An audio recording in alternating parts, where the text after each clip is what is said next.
स्वागत है दोस्तों आपका हमारे इस यूट्यूब चैनल में। मेरा नाम गौतम कुमार है और आज हम इंग्लिश लिटरेचर के कुछ बेसिक फैक्ट को पढ़ेंगे जो हमारे इंग्लिश लिटरेचर के एज से रिलेटेड हैं। इससे पर एग्जामों में हमारे यहाँ से क्वेश्चन भी पुटअप किए भी जाते हैं।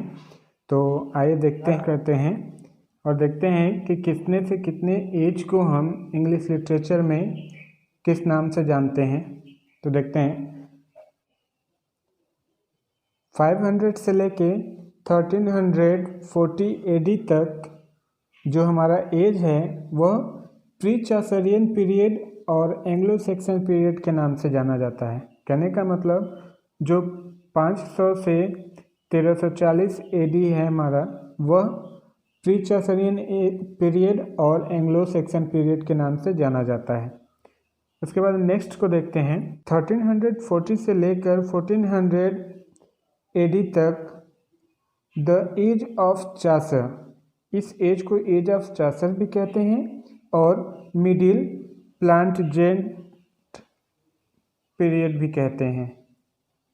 उसके बाद हम नेक्स्ट एज को देखते हैं 1400 से लेकर 1557 एडी तक चासर, टोटल्स, मिसलेनी और लेटर प्लांटेजनेंट पीरियड। कहने का मतलब 1400 से लेकर 1557 एडी तक जो एज है वह चासर टू टोटल्स मिसलेनी पीरियड माना जाता है अथवा लेटर प्लांटेजनेंट पीरियड भी माना जाता है। ठीक है। उसके बाद हम नेक्स्ट देखते हैं 1558 से लेकर 1625 एडी तक द एज ऑफ शेक्सपियर और द एलिजाबेथन एज।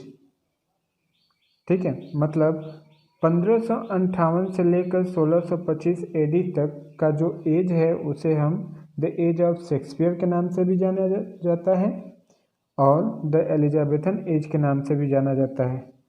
और 1603 से लेकर 1625 तक इस एज को जैकोबियन एज भी कहते हैं या जैकोबियन एरा भी कहते हैं। ठीक है। उसके बाद हम नेक्स्ट को देखते हैं 1625 से लेकर 1660 एडी तक द एज ऑफ मिल्टन। कहने का मतलब जो 1625 से लेकर 1660 एडी तक का जो एज है वह द एज ऑफ मिल्टन के नाम से जाना जाता है। लेकिन इस एज को 3 भागों में बांटा गया है। ये एज जो है 3 भागों में बटा है। पहला जो है 1625 से लेकर 1649 तक कैरोलियन एज माना जाता है। उसके बाद 1649 से लेकर 1653 तक कॉमनवेल्थ एज माना जाता है। उसके बाद 1653 से लेकर 1660 तक प्रोटेक्टोरेट पीरियड माना जाता है। ठीक है। उसके बाद अब नेक्स्ट को देखते हैं 1660 से लेकर 1700 एडी तक द रेस्टोरेशन एज और द एज ऑफ ड्रेडन के नाम से जाना जाता है। कहने का मतलब 1660 से लेकर 1700 तक रेस्टोरेशन एज माना जाता है और एज ऑफ ड्रेडन के नाम से जाना जाता है। उसके बाद नेक्स्ट 1700 से लेकर 1745 एडी तक the age of Queen Anne और द एज ऑफ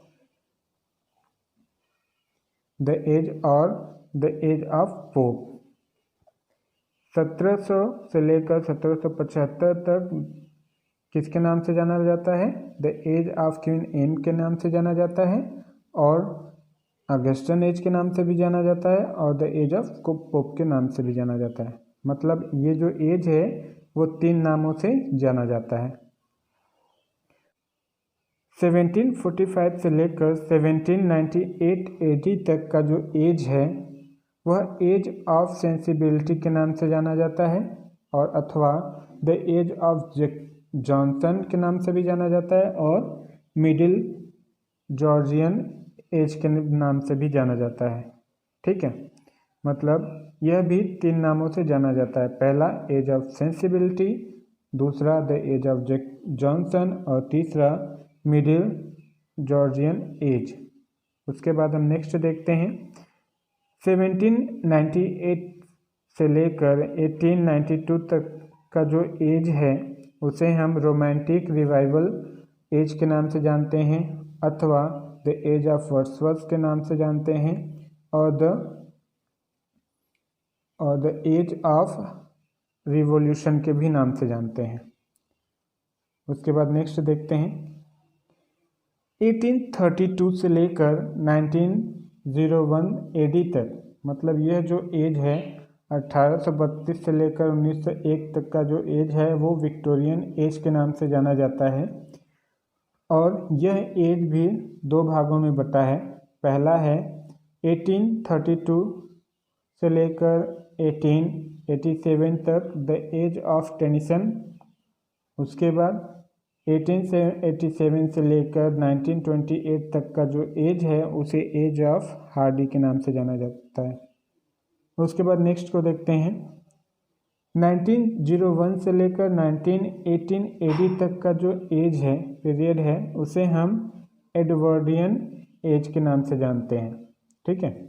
उसके बाद नेक्स्ट है हमारा 1918 से लेकर 1939 एडी है।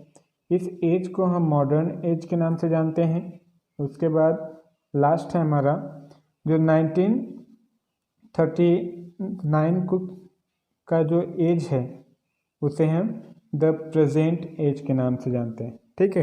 तो हमारा इसी तरीके से हमें एग्ज़ाम में भी पूछ सकता है कि जो जैसे हमारा जो एज है 1400 से लेकर 1557 तक, इस एज को हम किस नाम से जानते हैं। इसी तरीके से हमें एग्ज़ाम में क्वेश्चन पुटअप करता है, तो हमें ये जानकारी होनी चाहिए अगर हम इंग्लिश के स्टूडेंट हैं तो। ठीक है। Okay bye.